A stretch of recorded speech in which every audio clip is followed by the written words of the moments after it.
What? Miranda! Hi, I'm Molissimo, and if the headband isn't a dead giveaway, today's video is going to be all about TBIFO. What is TBIFO? TBIFO is the acronym I use for my project entitled This Book is for October. It's a Halloween witchy romance spooky book extravaganza that I am writing as a gift for my sister. If you want to kind of get caught up on where I am in this process, I'll have the playlist of my whole writing process for this book linked down below and probably in an info card somewhere. For the past 6 weeks roughly, it's been more like 4 or 5, I've had it off to beta readers. August 12th was my deadline for beta reader feedback. It is currently August 11th, and I just received an email about half an hour ago that my first beta reader has gotten her feedback in. She's finished reading the story and she sent me all of her thoughts. Don't believe I've yet said who my beta readers are, but I did reach out to this person and ask if they'd be comfortable with me making a video reacting to their feedback, and they gave the green light. So I can now say that one of my beta readers is none other than the fabulous Jessica Williamson. I asked Jess to be a beta reader not just because she's one of my close writing friends, but also because she's kind of a Halloween queen. She is the host of the Summer Scare Readathon,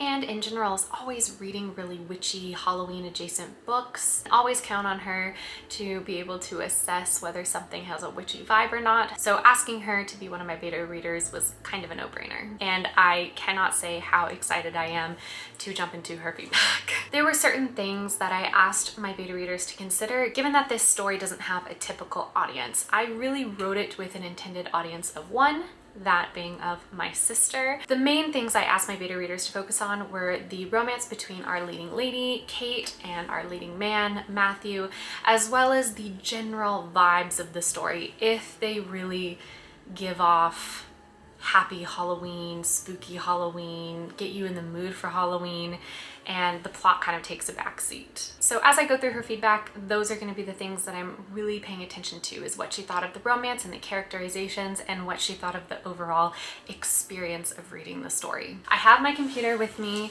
I have my email open.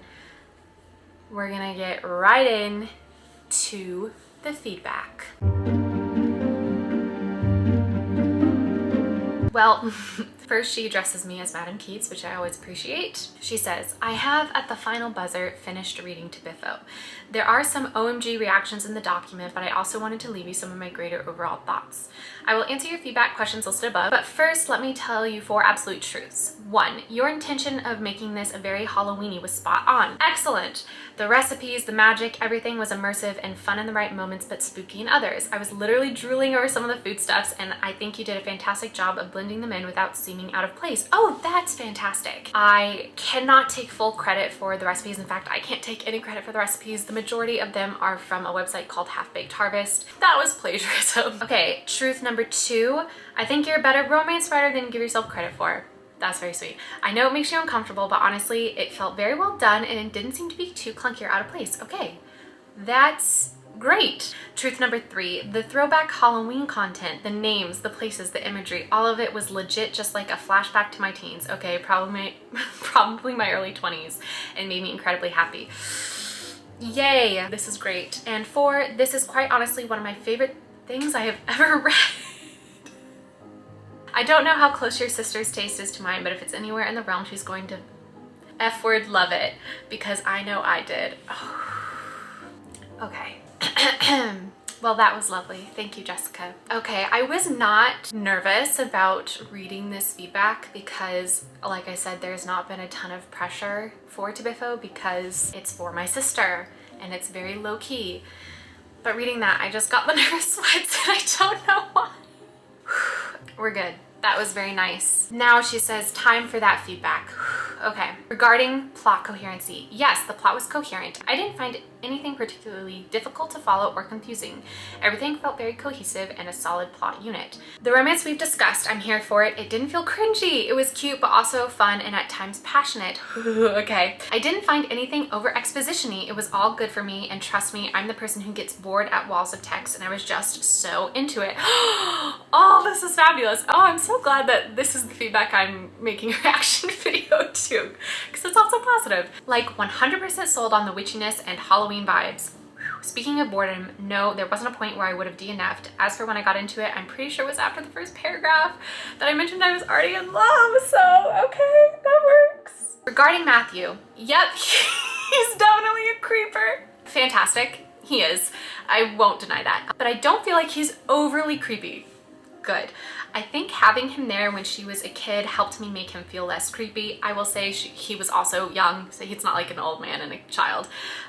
Though it had been a long ass time since they'd seen each other, and as she only saw him for like 2.2 seconds, I don't know if it would be more meaningful to like have them had a longer interaction at that time period, or perhaps the point of their attraction to each other was that it was so short when they were young. I'm not sure what your intention is there, so do with that as you will. Yeah, I know. The thing is that I was trying to avoid like an insta love just because this story does take place over the course of a week.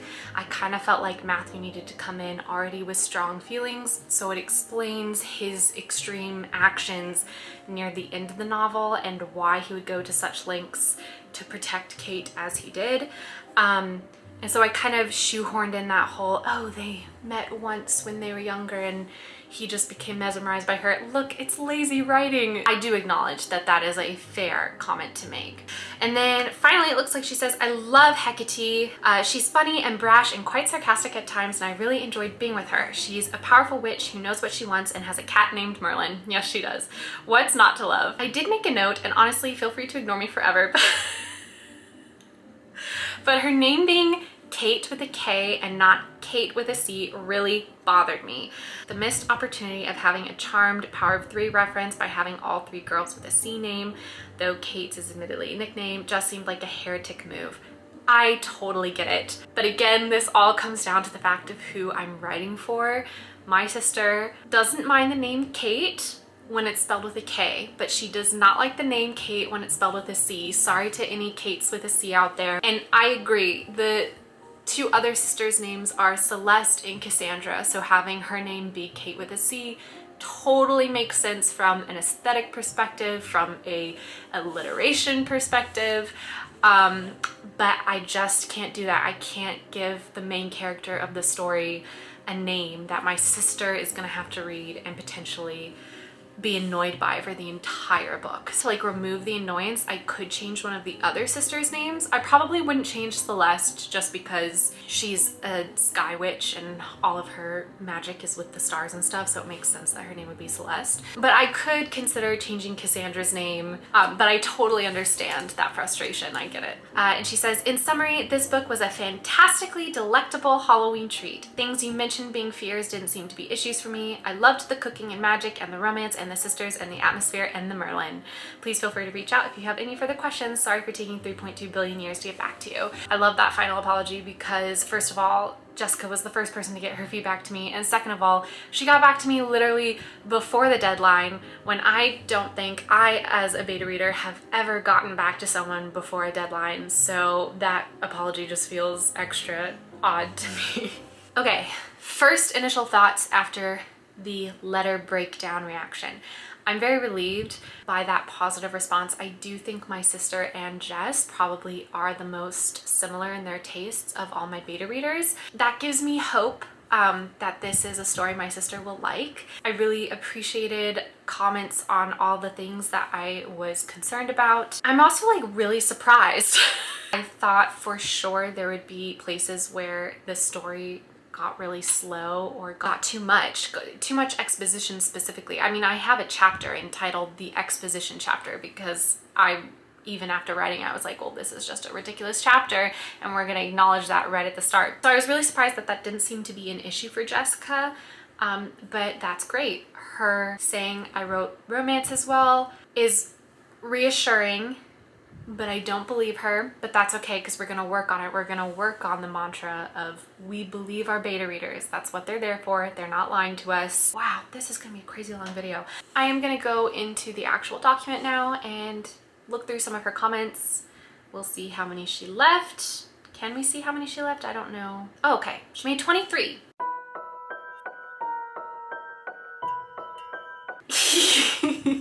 Ah, these covenant nods make me a very happy fangirl. Yes, this is another reason why I picked Jessica to be a beta reader because, like I said, she's the queen of Halloween and I knew I could count on her to catch a lot of the nods to Halloween related media that I had sprinkled throughout this entire story. And The Covenant is one of the very cheesy early 2000s Halloween movies that Jessica and I have bonded over, our mutual love for that awful, awful movie. Oh, okay, so we're getting some criticism of Sybil, Kate's mom. Yikes, Mom, you took Hecate's selection away from her, so maybe don't judge her so harshly. Oh, you know what? That's a really good point. Didn't even realize when I was writing this line how hypocritical it is for the mom to say, to emphasize how important a selection day is for Witch, so that's brutal. She says, also, using the word harshly reminded me that I bought a Hershey bar at the store. Now I'm headed to my purse and suddenly not so mad at her.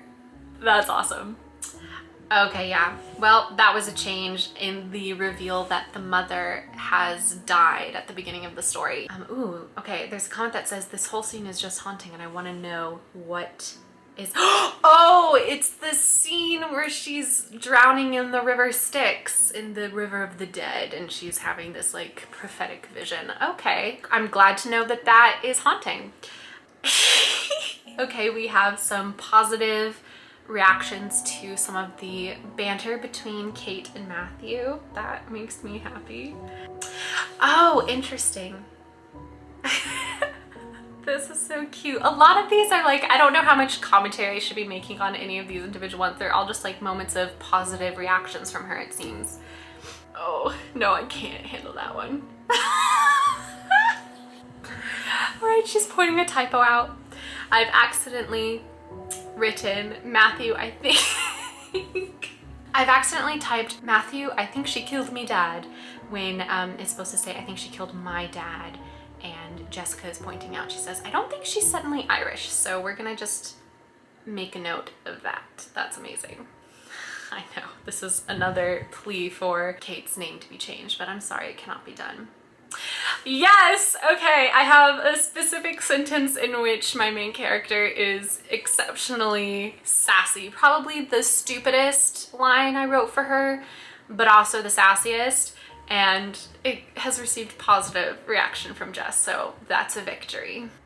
Aww, okay. So a sisterly reconciliation, a positive reaction from Jess, that's good. All right, the next and final comment is, this is quite possibly my favorite line, so I have to click on it. I have no idea what it might be.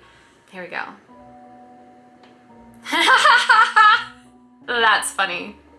Yeah, that line was written specifically with my sister in mind, so I'm glad it was well received. That is my reaction to Jess's initial letter to me and several of the comments that she left in the story.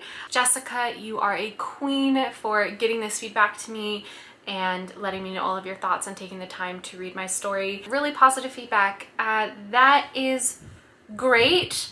But I can't help but feel that maybe this is like the peak of the feedback and everything else is gonna be downhill from here. Good evening. A couple of hours ago, I received an email notification that one of my other beta readers has finished with commenting and reading and sending me feedback. And I reached out to them and asked if they would be okay with me reacting to their feedback, and they also said yes. So my second beta reader was Miranda, and I chose Miranda very specifically because she does write contemporary romances, and while obviously this book is for October is definitely all about Halloween and about magic and witches and stuff like that, a romance is definitely at the heart of it. So I wanted her insight from that corner, and also just from the perspective of someone who isn't into fantasy and kind of seeing what the experience of reading the story is like for them. I am still riding the high of the overwhelmingly positive feedback I got from Jessica a couple of days ago, but I am sort of steeling myself. I believe because of the reasons that I picked Miranda, that her feedback will probably be a bit more critique heavy. It's almost midnight. I don't know in general how much energy I have, but I'm gonna at least read the email that she sent to me, and then depending on how emotionally taxing the email experience is, I might either just go to bed or I might start reading the comments tonight. I don't know. I have her email here and we're gonna get into it. It's long, it's good. If you can hear strange noises in the background, it's because someone in my house is taking a shower. That's the plumbing. All right, she says, I had so much fun reading through this.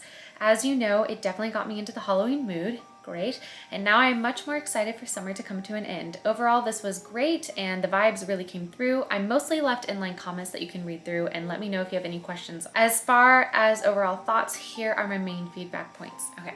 Characters. I think by the end I understood the main character Kate much better. At the beginning she felt very clinical, closed off, and I think that made it harder to connect with her. The moments when that started to shift for me were the danger moments, like when they went to see Winifred, the Meta Magic Witch. I think I'd also describe her as dutiful. She takes that all very seriously, even if she doesn't know the full scope of her actual duties. Interesting. Matthew. I really kept waiting for this man to surprise me. I was waiting for a betrayal or something, but it didn't ever come. When we first meet him, he seems quite withholding. I couldn't decide if he was intentionally holding something back or if there just wasn't much there to get to know. At points, I was a bit like, did this man see Kate 10 years ago and then spend the next 10 years crying to make me crazy? Love that. We don't get a lot of background there. For example, what does he do for fun? How does he feel about his family members? What does he want out of life other than ... being a house husband for Kate? All fabulous points. It felt like there was a lot more work there that we could have seen, and I think that would have got me much more invested in Matthew and more invested in their romance, but hey, maybe that's why I don't really watch Hallmark movies. My battery's about to be exhausted. We'll pick this up when I have a recharged battery. Okay, I've just switched to my phone, so we have a bit of a quality change, but it's okay. Okay, so basically there was a whole bunch of critique over Matthew as a character. Yeah, that is fair. I definitely think that all of these characters could have depth. And there is a part of me that would really love to spend the time exploring Matthew's character. And I think that is something that I can go ahead and do, is like find little moments where I can sprinkle in a little bit extra, but I'm just not sure I have a ton of time to do like a full rework of him. But that is a fabulous, fabulous note. Okay. Okay, so the two sisters, Celeste and Cassandra, I won't lie, maybe it's because of the similar names, but I did struggle to keep them straight in my mind. I loved the influencer mentions, obviously, and seeing the ways their magic manifested as a way to show what Kate was missing. Side note, it took me out every time magic was spelled magic. Yeah, okay, that's a personal preference of my sister. Apparently magic spelled without a K is like in reference to stage magic and like a magician and pick a card kind of magic, and then magic with a K is the more like Wicca and practice of magic. I don't know if that's a universal understanding of the difference between the two words, but I know that that's my sister's understanding of the difference between the two words, and so that's the one I went with. Kate's mother is a character I struggle with. I understand why she did what she did with the King Below. Great, Miranda. Can you explain it to me? Because I have no idea why she did what she did. But because of some of her treatment of Kate at the beginning, I didn't care as much when she was the one the King Below had. I'm just still conflicted here. Was I not supposed to like her? I don't think I was trying to make the reader like her. Because the mother is dead at the start of the story, I didn't want to make her like the world's most perfect mother, because then I felt like the grief that Kate is going through throughout the story is just a little bit too much of a bummer. If we have this character that we as a reader don't sympathize with, but we sympathize with her daughter's grief over losing her, then that was enough of a filter for me to make the story still fun. Okay, she says, I really enjoyed the side characters and I had an easy time remembering who everyone was and all of that. They enriched the world and made it feel much more real. Great, that's excellent to know. I think the romance parts that are in here were done quite well. I'd love to see a bit more anticipation and build up. In the first actual kiss moments, Matthew just kind of leans in and does it. But having more tension before the moment actually comes may give the reader more satisfaction. That's fair. Also, there's an innuendo in that sentence. Anyway, the Halloween season vibes were immaculate. My one piece of feedback there would be to weave in emotion throughout. That would be my suggestion for making those portions more engaging. I enjoyed them, but I want it to be more like a human is setting the decorations for the party and less like a robot is. That's fair. I want to know what the setup means to Hecate, not just what it looks like. How does it feel? What memories does it make blossom inside her? I think I have inline comments about specific parts, excellent, where this could work well. Injecting that in could give us more details about her family and what it all means to her that make the ultimate choice she has to make in the end feel higher stakes. That's fair. That's totally great. All right, and then this is her directly answering my sample questions that I put in the beta reader email. The first was just, did the plot make sense, with the understanding that it doesn't need to make perfect sense because the story was mostly about vibes. She says, I didn't really notice any plot holes until the end. I'm not sure why Matthew was able to come back to the actual world while the other king was forced to stay below. Adding to that, it didn't fully make sense to me why it would be such a big romantic sacrifice to Matthew to make if a couple of pages later he's able to come back and be with her anyway. And I also wish it had been Kate's idea. Oh, that's interesting. I'm always going to want the heroine to be the one to save the day, not necessarily the hero, but that might just be me. That's totally fair. Oh, and now that I think about it, I think the pumpkin carving, the King Below resolution may have been too easy. I get why he backed down so easily, but it didn't feel as satisfying. Yep, and that's totally fair. I'm all the way back from my original outline video, basically until Kate is about to go and face off with the King Below. I literally had no idea how she was going to beat him. I could not figure it out for the life of me, and I came up with something that is so ridiculous. It kind of, the story really veers off into like just total camp, and I kind of just went with it. But I totally agree. The resolution to the story is ridiculously easy. It's literally like the villain is like, oh, okay, you win, I guess. It's stupid.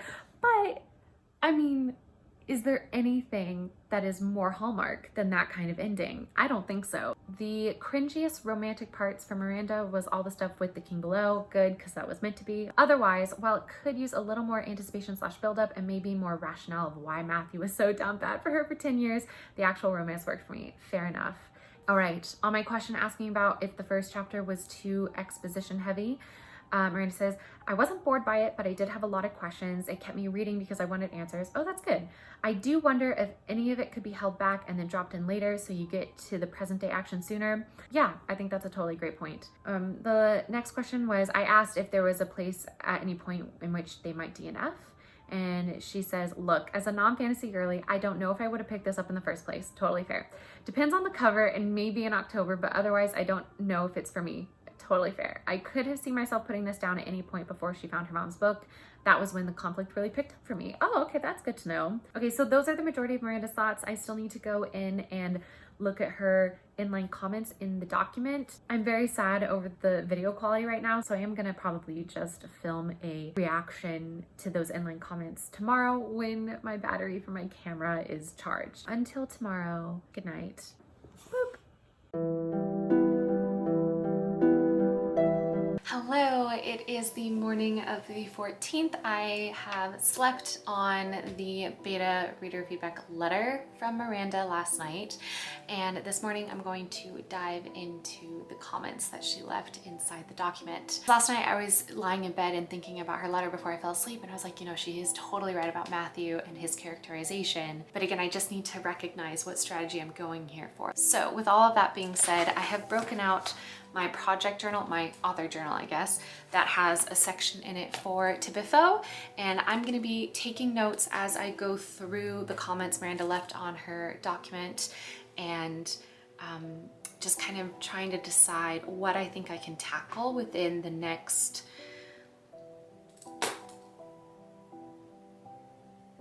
two weeks. That can't be right. Let's see, if I have to have it printed off by September 12th, well, yeah, what I can tackle within the near future. Okay. All right. Her first comment is saying that the only real physical character description we're getting is hair color / texture. This is like one of my main writing flaws. No, I have many writing flaws. This is a minor but consistent writing flaw that I have.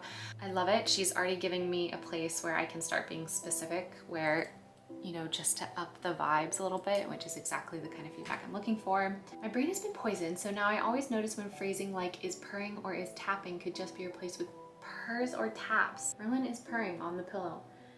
His little paws stretched, the patter of drizzling rain is tapping lightly. Oh my god, this is like brilliant. Yep. That is easily something like from a cosmetic perspective that I can, when I'm doing my final reread, that I can take note of and work on fixing, because I think that's a great point. Okay, so we have the first description of my writing as clinical, and I feel like that's not going to be the last, because that is a very common comment I get over my writing, is that it's clinical. I'm very much like writing out a scientific report, especially when I'm describing a scene. I'm like, this thing was this way and this was over here, and over here this was like this. Yes, no, I even myself, I call my writing clinical, I call it sterile. Yeah, I swear I'm not gonna like justify my reasoning for every single critique, but this is also, I think, potentially a fragment or a side effect of the fact that I wrote this story for my sister. When I'm describing Kate's cottage, I think I wrote it very matter of fact because the cottage that Kate lives in is the cottage that I go to every summer. So and so that's kind of what's happening here, is that it's a cue to my sister so she can kind of like adjust the mental image in her head specifically.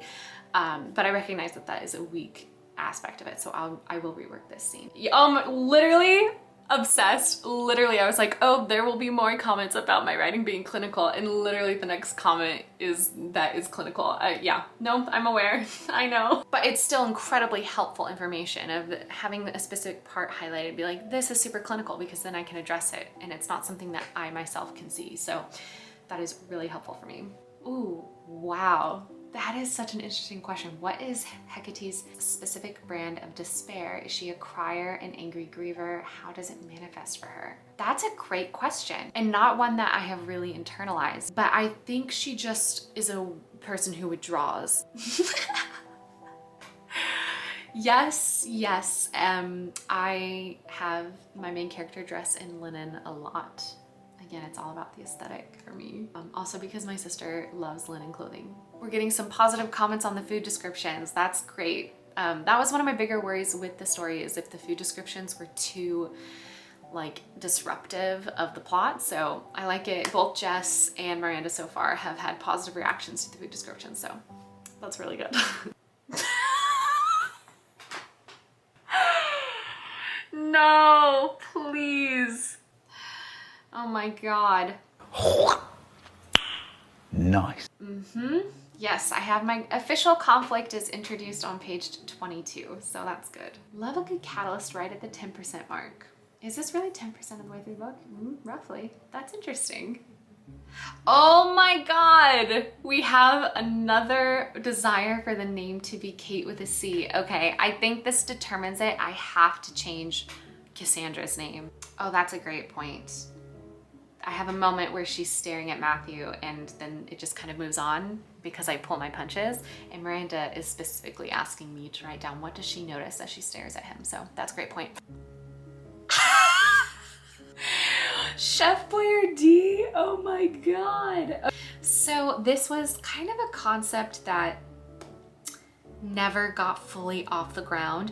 There is a show on Amazon Prime that I loved called Just Add Magic, which is about these girls who cook from a special cookbook that has all of these recipes with like silly little names. Like Shut 'em Up Shortcake is the first one that they make in the first episode, and when their little brother eats it, he can no longer talk. Spoiler alert for Just Add Magic, by the way.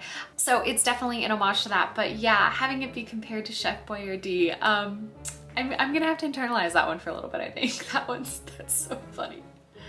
Okay, that's fair. No, this is great. I think this is an adjective version of what Katie always calls my weak verbs. Yeah, okay. I'll give it a little more sizzle. Oh, this is amazing. So many options for things that size, and we're going with harmonica. Look, I was writing this really fast, okay? Sometimes it's the first thing that comes to your mind. I'll change it. What are some harmonica? This is a question for the comments if you're still watching at this point, because I feel like this video is going to be over an hour long with how much I've been rambling. What would you call a box that's about this size that flips open? I mean, that is harmonica sized, am I wrong? But what would you call it instead?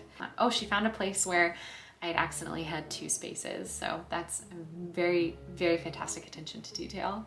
Okay, so this is a great comment because she's highlighted a sentence that says, I see with a smile that most of the violet jam I brought in 2 weeks ago is sold. And Miranda's comment is, I like this as a detail that gives us a sense of feeling along with a sense of place. The layout is less important than what the layout means to Kate. That is a really helpful comment for me, because earlier in this whole shebang, Miranda was talking about how when I'm describing Kate's cottage, it feels very clinical, and that could we get more of a sense of place and how Kate feels about it, and just highlighting here how I've done it to a way that she thinks is good is gonna help me recreate it earlier in the story and using this sentence as a reference. So that's a really helpful comment for me.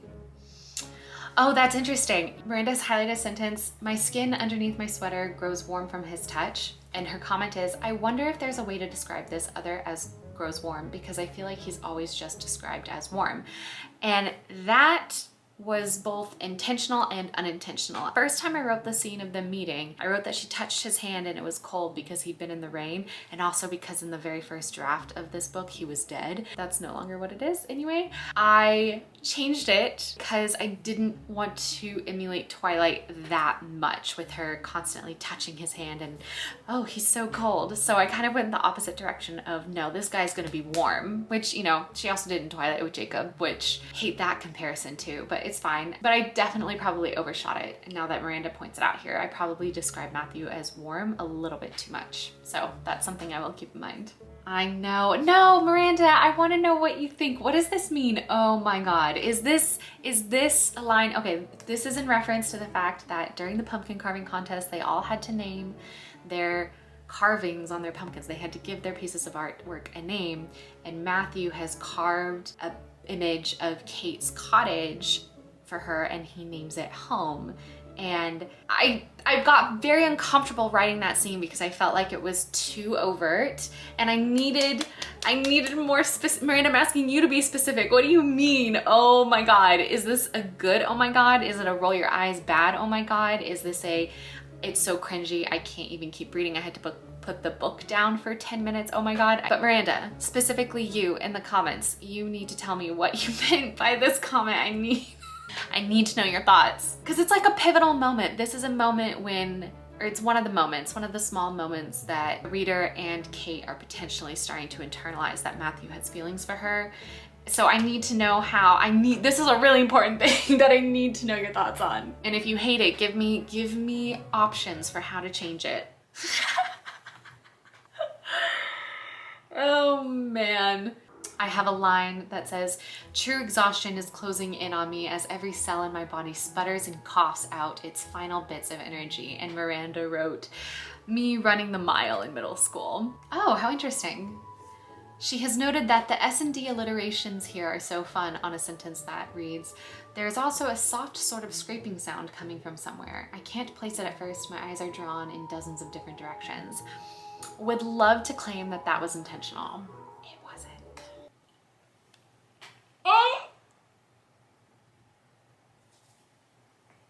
Oh my God.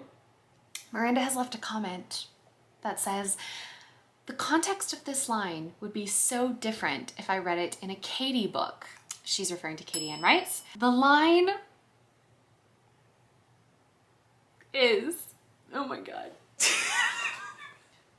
The line is, the damage, no. I gotta get through this, I'm running out of battery. The line is, the damage to my throat must have been irritation from overuse. Oh my God. Whew, sorry, I had to take a moment to recover from that. That took me by surprise. Holy crap, that was a moment. Okay, yeah, so we have a couple of comments about her just not being able to get a read on Matthew, which, yeah, that I think is legitimate. But I don't know how to fix that in time. Yep, another mention of how warm he is. My bad. Yeah, she's saying, you might have to do a Control F for warm and see how many times it comes up. Okay, yeah, so this is actually interesting. There have been a couple of things like this where because I wrote it for my sister who loves Halloween, who loves witchy stuff, I kind of wrote it with the understanding that she would have a base knowledge of certain things I was talking about. Miranda doesn't have that, and so I talk about this thing called a dumb supper, which is a Halloween tradition where you don't speak while you eat, and typically you start the dinner at midnight and you eat dessert first and then go all the way backwards through the appetizers and cocktails, and then you also set places at the table for your dead relatives. I don't take a moment to say that. Mainly I don't think I need to, because I literally go through the entire dumb supper and describe all the food they eat and the atmosphere and everything like that in just a couple of pages. But yes, for someone who does not know what a dumb supper is, I mention it quite a few times before the dumb supper takes place, so I feel like that's probably quite confusing. And again, it's just interesting to know how some people are going to read this and know exactly what I'm talking about, and how other people would have no idea. And when I was writing it, it wasn't even a question. I knew my sister was going to know what a dumb supper was, because when I told her, hey, I'm writing a book for you for Halloween, she literally said to me, will you please include a scene where they do a dumb supper? But no, to answer your question, Miranda, you were not supposed to know what a dumb supper was. I apologize. Oh, she's noticing passive voice. That's never a surprise, but great to have pointed out, because I'm always on the lookout for it, and for some reason never find it, even though it's riddled throughout my entire writing. Gosh, this is just some incredible feedback in terms of what to look out for. What? Oh, sorry. She's mad at me because I interrupted a kiss. My bad. That's literally a plot point within the Hallmark breakdown that I went through in my plot breakdown of TBIFO, is the almost kiss. That's what this was. She wants more buildup of the romance. That's interesting. She can't enjoy it because she doesn't trust him. Yeah, that's fair. That was something I was worried about. That is fair. Ugh, I just don't know how to fix it. I don't know what to do there. Interesting. Okay, she's questioning whether or not Kate is in love with Matthew, which means that I haven't done a good job of indicating that she is, which is fair because I'm very clinical in my writing. So that's something that I need to look into. But I don't know how, because I feel like I've already made it so mushy-gushy. Okay, she's annoyed by something. What is it? Miranda! Oh, wait, hold on. I don't know what to do here, because you've given me so... Miranda has given me so many comments of like, oh, I wish I could tell that they're more into each other than they really are. But then when I write lines where it is mushy-gushy, she gets mad at them. What do you want from me? I don't know. I'm confused. Reading this is tough. Oh no, because if you think I haven't Googled like a cinnamon cookie recipe a couple times, you're dead wrong. That is great. That's exactly what I want as a reaction to reading this, is the desire to go out and experience the things that this book describes. The pumpkin picking, the pumpkin carving, the making caramel apples, making food. So I'm so glad that this story is inspiring that kind of activity. Yes, Saturdays do make the best Halloweens. Unfortunately, the last time Halloween was on a Saturday was 2020. That was also the last time that Halloween had a full moon, and full moon only happens on a Halloween once every 19 years. So the fact that it was both a full moon Halloween, a Saturday Halloween, and the Halloween where the next day was daylight savings time, so technically Halloween night was an hour longer, was during COVID, and it was on lockdown, and you couldn't go trick-or-treating, and you couldn't celebrate. You couldn't go out and have fabulous adventures. Not that I would have anyway, because I'm such an introvert, but still, it made me so mad. I was devastated. Literally once in a lifetime, and I was devastated. Okay, this is a hugely important comment. I feel like still I don't have an amazing sense of what this means to be a hedge witch, to become the King Below's hedge witch specifically. What does that job entail? I mean, it's bad, sure, but I don't completely understand why it's so heinous. Definitely took my foot off the gas for that one. I don't think I explained it well, and I'm appreciating Miranda calling me out on it, because that's really good to know. Because if you don't understand what's at stake, then the conflict isn't going to hit as hard. Oh, what? Miranda! Okay, okay, the line is, Matthew is trying to convince Kate to let him kind of sacrifice himself for her. And I wrote a line that says, nothing is worth anything unless you're happy and safe. And Miranda says, this is a bit much, no? I don't know. I get that he was obsessed with her for 10 years, but I don't fully get it. And I think that is a fair critique of like, retroactively, you don't understand why they fall in love with each other. And Jess said the same thing. That's going to be something that I address, because that's really, really important for me to get right when I give it to my sister. But I don't think that means that this line should be taken out of like, oh, let me sacrifice myself for you because I'm kind of fond of you. Like, I mean, if there's a time to be declarative, I don't know, maybe I'm wrong. That's amazing. So I have Kate coming into her cottage near the very end of the book. She's very sad because she believes Matthew has died, and then she walks in and I've described that the cottage is warm. And Miranda says, as soon as I saw warm, I was like, he's here. Which I feel like then means I should keep in all the other instances of describing him as warm because it's all foreshadowing for this moment. Okay, so I think this is her final comment on the dock. And it's when Kate fully agrees to become Matthew's hedge witch, and she says, okay, struggling a bit with this. So it's not necessarily being a hedge witch that she struggles with, it was being the King Below's hedge witch. I think I need a little more info about the duties here. I guess I get why it would be so bad to be the hedge witch for the other guy, but if the resolution to the Matthew sacrifice is that it's not as much of a sacrifice after all, I struggle with it a little more. Yeah, that's definitely something I can be clear on. I think I need to clarify that there are some like definitive magical duties, but that also the previous King Below had warped in his brain that there were also more conjugal duties as well, even though that's not totally part of the magic. I just need to become clear that Kate is agreeing to become the guardian of the realm of the dead, but on the side of the living. If you've ever seen the Vampire Diaries, I'm feeling it's very similar to Bonnie's whole thing when she was on the other side and like dead people had to pass through her in order to pass on. It's going to be kind of like that. That's what Kate as the hedge witch now, that's going to be one of her kind of duties. We don't need to get into it a whole bunch, but it definitely wasn't gotten into very much at all within the story, and that's definitely an issue. So I will be working on that. Okay. And there you go. That's it for me reacting to some of my beta reader feedback. This has been a totally fabulous experience and process. I've loved hearing both the excitement and the totally legitimate critiques that both Jess and Miranda gave me. I do need to kind of have a little bit of a strategizing session, figuring out what issues I need to tackle and what issues I have time to tackle before I give this story to my sister. Top of my head, I think I can do a lot of the cosmetic stuff that they mentioned, word phrases, stuff like that. That won't take more than one single writing session to do. The big one is Matthew, kind of further developing him as best as I can and his relationship with Kate, and then explaining the stakes at the end of the story, explaining why it would be so bad for Kate to have to agree to be the King Below's hedge witch. Although now that I think about it, like, I feel like I did definitively say that if she agreed to be the King Below's hedge witch, it gives him the power to walk the land of the living. And that he was planning on going and wrecking total havoc because he's been driven insane by isolation for 200 years.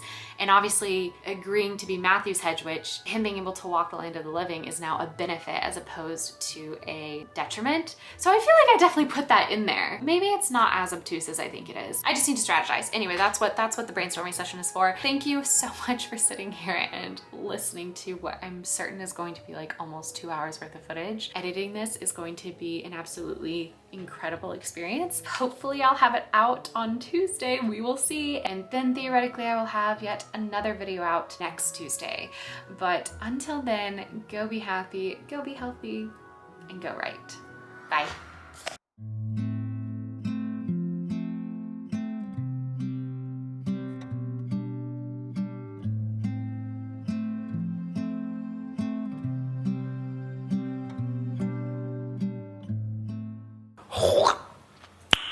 Nice.